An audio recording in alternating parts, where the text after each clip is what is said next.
Hello दोस्तों, आज हम आपको दो प्यार करने वाले आर्यन और श्रेया की प्रेम कहानी के बारे में बताएंगे। आर्यन और श्रेया की प्रेम कहानी। नाम मीरा था। वह गांव के पास की सुंदर पहाड़ियों में रहती थी।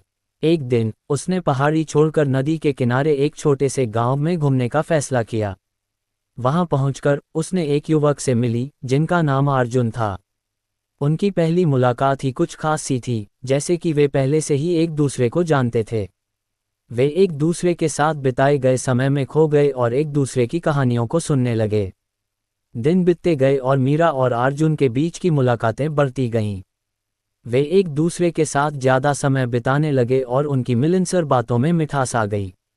एक दिन जब वे नदी के किनारे घूम रहे थे, अर्जुन ने अपने दिल की बात कह दी कि वह मीरा से प्यार करता है। मीरा थोड़ी सी हकली और आश्चर्यचकित थी, लेकिन फिर उसने भी अपनी भावनाओं को साझा किया कि वह भी अर्जुन से मोहब्बत करती है।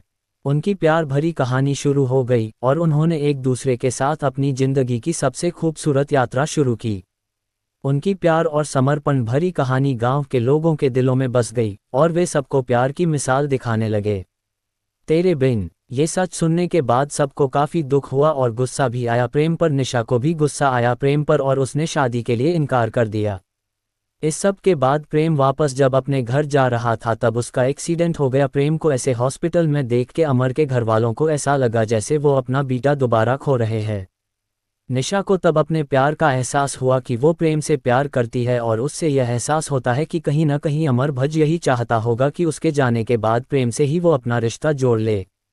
फिर निशा को प्रेम के बैग से एक डायरी मिलती है जिसमें प्रेम ने लिखा होता है कि वो निशा से कितना प्यार करता है पर अपनी अनजाने में की गई गलती से डरता है। उसने सब कुछ उस डायरी में लिखा होता है, अपनी फीलिंग्स, अमर की दोस्ती, परिवार का प्यार। ये सब पढ़कर निशा को एहसास होता है कि प्रेम भी उससे प्यार करता है और वो भगवान से प्रार्थना करती है कि प्रेम बच जाए।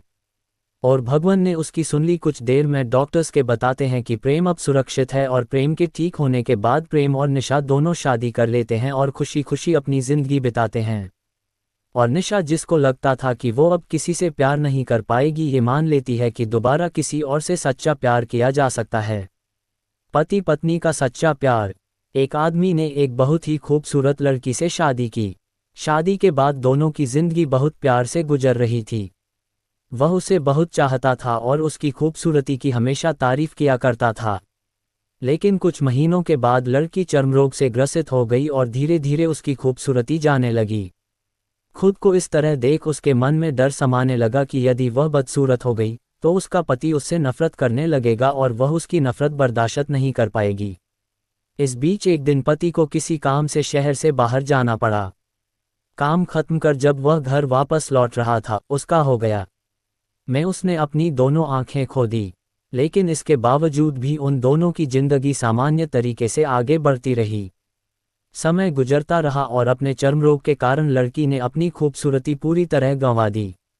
वह बदसूरत हो गई, लेकिन अंधे पति को इस बारे में कुछ भी पता नहीं था, इसलिए इसका उनके खुशहाल विवाहित जीवन पर कोई प्रभाव नहीं पड़ा। वह उसे उसी तरह प्यार करता रहा। एक दिन उस लड़की की मौत हो गई। पति अब अकेला हो गया था। वह बहुत दुखी था। वह उस शहर को छोड़कर जाना चाहता था।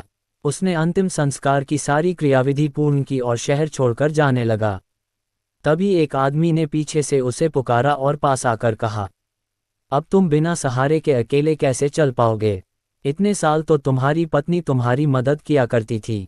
पति ने जवाब दिया, दोस्त, मैं अंधा नहीं हूँ, मैं बस अंधा होने का नाटक कर रहा था। क्योंकि यदि मेरी पत्नी को पता चल जाता कि मैं उसकी बदसूरती देख सकता हूँ तो यह उसे उसके रोग से ज़्यादा दर्द देता। इसलिए मैंने इतने साल अंधे होने का दिखावा किया। वह बहुत अच्छी पत्नी थी। मैं बस उसे खुश रखना चाहता था।